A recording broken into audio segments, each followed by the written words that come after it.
प्रवाह से आपने अविरतता का नियम पढ़ा था ना। अविरतता का जो नियम था वो था आपका A × V ठीक है। यानी कि किसी भी कोई नली है, ठीक है, उसके असमान पर छेद वाली कोई नली ले रखी है हमने, उसका एक नली का इस साइड का एरिया अलग है, उस साइड का एरिया अलग है, ठीक है। तो ऐसी नली में अगर कोई द्रव बह रहा है तो उस द्रव के जो परिच्छेद क्षेत्रफल होता है और जो द्रव का वेग होता है, उस नली के परिच्छेद क्षेत्रफल और उस द्रव का जो वेग होता है, उन दोनों का गुणनफल क्या होता है? नियतांक होता है। ये आपने पढ़ा, ठीक है। अब इसमें अगला टॉपिक है बर्नौली की प्रमेय। तो बर्नौली प्रमेय पढ़ने से पहले हम ये चीज पढ़ेंगे, बर्नौली की ठीक है। तो बर्नौली की प्रमेय से पहले हम दाब ऊर्जा, गतिज ऊर्जा और स्थितिज ऊर्जा के बारे में थोड़ा सा समझेंगे, ठीक है। दाब ऊर्जा आपको पता है, दाब किसे कहते हैं? किसी भी पृष्ठ के लगने वाले बल को हम दाब कहते हैं, ठीक है। इसको हम P से डिनोट करते हैं, इससे दाब ऊर्जा बनी हुई है, ये है दाब ऊर्जा। और गतिज ऊर्जा, जैसे कि कोई द्रव है, उसका द्रव्यमान माना m है और वो v वेग से क्या कर रही है? गति कर रही है, तो उसकी गतिज ऊर्जा हो जाएगी हाफ m और उसका आयतन कितना हो जाएगा? एकांक आयतन, एकांक आयतन की निकालेंगे, ठीक है। एकांक आयतन की गतिज ऊर्जा हो जाएगी एकांक आयतन की गतिज ऊर्जा, गतिज ऊर्जा ये हो जाएगी हाफ m/v c²। ये m क्या है? द्रव का द्रव्यमान, ये v क्या है? द्रव का आयतन, ठीक है। ये m/v क्या होता है? रो, यानी कि द्रव का घनत्व। तो ये गतिज ऊर्जा आ जाएगी हाफ रो v²। और तीसरा एकांक आयतन की स्थितिज ऊर्जा, एकांक आयतन की स्थितिज ऊर्जा, एकांक आयतन की स्थितिज ऊर्जा हो जाती है, आपको पता है स्थितिज ऊर्जा mgh हो जाता है ना, mgh। एकांक आयतन की निकालेंगे तो अपॉन v हो जाएगा, ये L/v कितना आ गया? ρgh। तो ये दाब ऊर्जा हो गई P, स्थितिज ऊर्जा गतिज ऊर्जा एकांक आयतन की हाफ रो v² हो गई और स्थितिज ऊर्जा हो गई ρgh, ठीक है। ये तीनों शब्द आपके यूज होंगे बर्नौली की प्रमेय में, ठीक है। तो बर्नौली की जो प्रमेय थी, बर्नौली की जो प्रमेय है उसका स्टेटमेंट ये थी, कोई भी द्रव अगर किसी धारारेखी नली में हम गुजर रहा है, ठीक है। धारारेखी प्रवाह आपको पता है क्या होता है? कोई भी द्रव अगर किसी नली में, सपोज ये नली ऐसी है, यहाँ पे ध्यान से देखना, ये डायग्राम से बताती हूँ मैं, ये नली ऐसी है, ऐसी नली, ठीक है।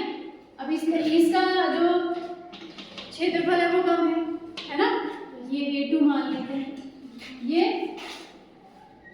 A1 इसका क्षेत्रफल A2 और इसका वेग V1 मान लेते हैं, इसका वेग V2, ठीक है। और इसमें जो दाब होगा उसको हम P1 मान लेते हैं और इसके दाब को P2 मान लेते हैं, ठीक है। ध्यान से देखना, बहुत इंपॉर्टेंट है बर्नौली की प्रमेय। और ये है तल, ठीक है, कोई तल है। अब ये जो तल से इसकी दूरी है, ये इसकी दूरी है, ठीक है। ये h1 दूरी है, ये h2, ठीक हो गया। h1 और h2 दूरी है इनकी, तो हमने इसके लिए हम निकालेंगे। तो स्टेटमेंट सबसे पहले चित्र के बारे में समझ गए ना, ये एक नली है, धारारेखी नली, ठीक है। इसमें कोई द्रव क्या है? द्रव कैसे बह रहा है? धारारेखी प्रवाह में बह रहा है, क्लियर हो गया। और इस जो नली है इसको हम x मान लेते हैं, इसको y सिरा, दो सिरे है ना, x और y सिरा। x सिरे में जो है उसका क्षेत्रफल A1 है और x सिरे में जो नली जो द्रव है उसका वेग v1 है और x सिरे में जो द्रव है उस पर दाब P1 लग रहा है ना। और वैसे ही y सिरे पर जो यहाँ से द्रव जा रहा है, यहाँ से निकल रहा है ना, तो यहाँ से इसका जो y सिरा है, इसमें जो द्रव का वेग है वो v2 है और क्षेत्रफल A2 है ना, और जो दाब है इस सिरे पर P2 है। और पृथ्वी तल से इसकी ऊंचाई कितनी है? x सिरे की ऊंचाई h1 है और y सिरे की ऊंचाई h2। ठीक है, तो ये तो आपका डायग्राम के बारे में थोड़ा बहुत जानकारी होगी आपको। अब स्टेटमेंट, ठीक है, कि बर्नौली का प्रमेय है क्या। तो बर्नौली का प्रमेय हमेशा किसी धारा रेखीय द्रव के लिए होता है। ठीक है, यानी कि कोई द्रव किसी धारा रेखीय, कोई द्रव कैसा, असंपीड्य, अश्यान। ठीक है, ये द्रव की गुण है। मैंने स्टार्टिंग में जब चैप्टर स्टार्ट किया था तो आपको गुण बताए थे ना, द्रव के असंपीड्यता होती है और अश्यान होता है द्रव। तो कोई ऐसा द्रव जो असंपीड्य है और अश्यान है, किसी धारा रेखीय प्रवाह में किसी नली से क्या हो रहा है, गुजर रहा है। ठीक है, तो क्या होता है, उस नली के प्रत्येक बिंदु पर कुल ऊर्जा, ठीक है, कुल ऊर्जा का मतलब जो तीनों ऊर्जाएं मैंने अभी आपको बताई थी, दाब ऊर्जा, गतिज ऊर्जा और स्थितिज ऊर्जा, इन तीनों का जो योग होता है वो नियतांक।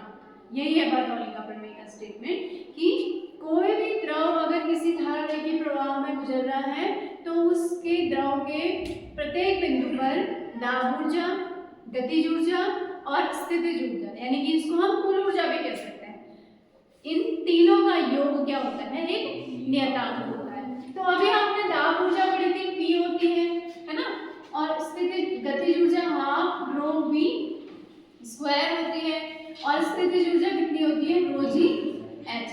इसका जो आपका योग होता है वो क्या होता है, एक नियतांक। यही बर्नौली की प्रमेय है। ठीक है, अब हम इसको प्रूफ करते हैं। तो प्रूफ करने के लिए ये तो स्टेटमेंट हो गया है ना, प्रूफ करने के लिए हम निकालते हैं। सबसे पहले हम निकालेंगे, आपको पता है इसके बारे में, है ना, कोई द्रव इसमें बह रहा है और इसका जो सिरा x है y है दोनों के बारे में आपको मैंने डिस्कस कर दिया है। ठीक है, तो आगे हम सबसे पहले कार्य निकालेंगे। ठीक है, यानी कि नेट कार्य निकालेंगे। इस नली में जो द्रव है ना, उस द्रव द्वारा किया गया नेट कार्य। तो कार्य निकालने के लिए हमें क्या चाहिए, कार्य बराबर क्या होता है, बल गुणा विस्थापन या बल गुणा दूरी। अभी आपने जो बल गुणा दूरी है, यानी कि 1 सेकंड में क्या सिरे x सिरे पर क्या निकाला था, दूरी, द्रव का वेग v1 है ना, दूरी कितनी है फिर 1 सेकंड में, दूरी बराबर 4 गुना समय या वेग गुना समय। 1 सेकंड में दूरी कितनी आ जाएगी, फिर v1 आ जाएगा ना। 1 सेकंड में x सिरे पर द्रव द्वारा तय की गई दूरी कितनी है, v1। ठीक है, अब दूरी आ गई। अब आपको पता है दाब कितना होता है, दाब x सिरे पर दाब कितना है, p1 है ना। तो दाब बराबर कितना होता है, बल बट्टे क्षेत्रफल, बल बट्टे क्षेत्रफल कितना है, a1। तो बल कितना हो गया यहाँ से, p1 इंटू a1 यानी कि x सिरे पर जो बल होगा वो कितना होगा, p1 इंटू a1। ठीक है, अब हम कार्य निकालेंगे। तो x सिरे पर द्रव द्वारा किया गया कार्य कितना हो जाएगा, फिर बल गुणा दूरी। ध्यान से देखना इसे, बल गुणा दूरी। बल कितना है, p1 a1 इंटू v1। तो x सिरे पर द्रव द्वारा किया गया कार्य कितना आ गया, p1 a1 v1। और ऐसे ही y सिरे पर कितना हो जाएगा, p2 a2 v2 हो गया। तो नेट कार्य कितना आ गया, नेट कार्य बराबर p1 a1 v1 minus p2 a2 v2। ये नेट कार्य आ गया। ठीक है, यानी कि पूरी नली में जो यहाँ से द्रव गया और वहां से निकला, तो कितना द्रव ने कार्य किया, नेट कार्य कितना आ गया, p1 a1 v1 minus p2 a2 v2। Clear है, इतना आ गया। अब हम निकालेंगे ऊर्जा। तो नेट कार्य आ गया। अब नेट कार्य समीकरण, इसको सपोज इक्वेशन 1 कर देते हैं। ठीक है, यानी कि p1 a1 v1 minus p2 a2 v2। अब आपको पता है a2 v2 और a1 v1 क्या है, नियतांक A1 V1 बराबर A2 V2 बराबर, हम इसको क्या लिख सकते हैं, ये है क्या, आयतन है कि नहीं।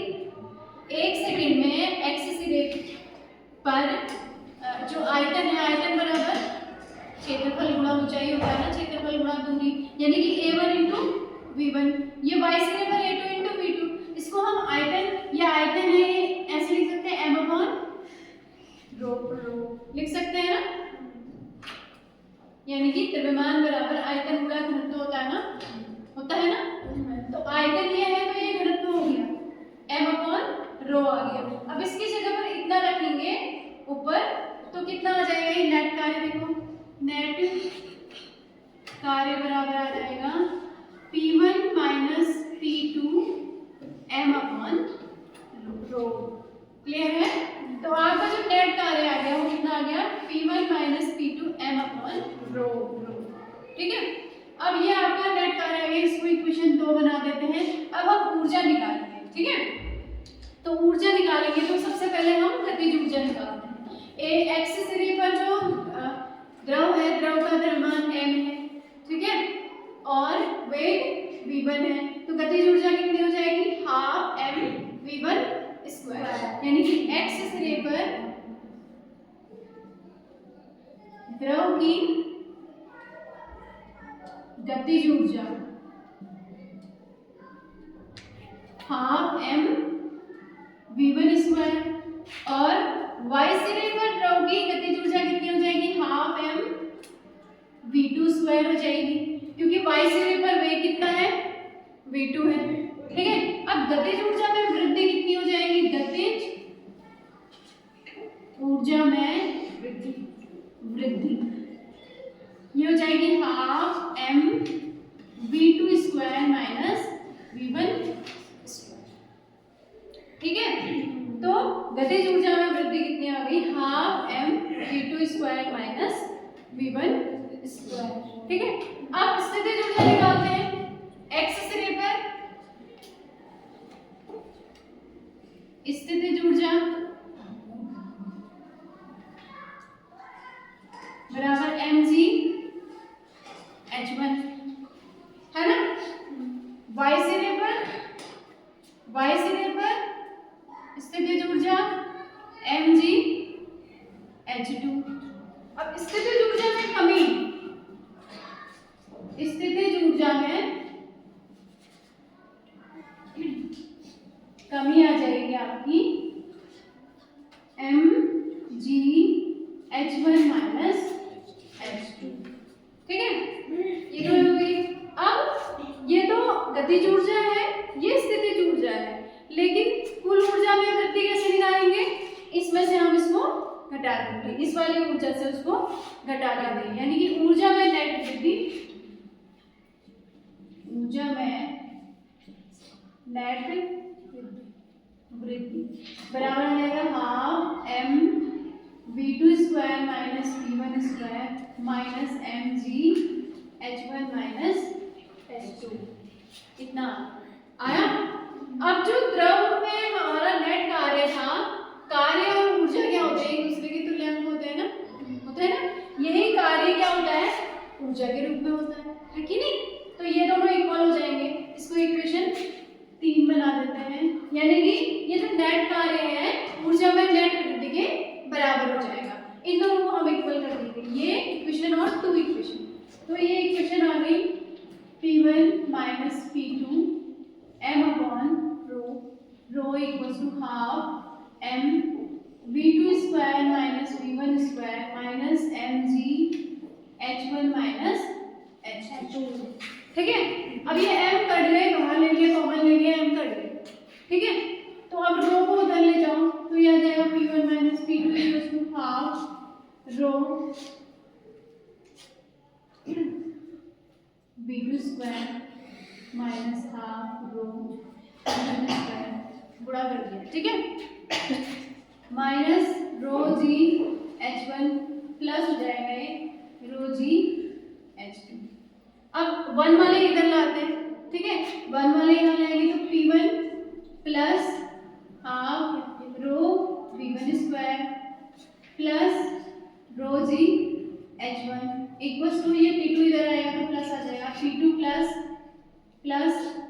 Half rho v2 square plus rho g h equal हो गया ना।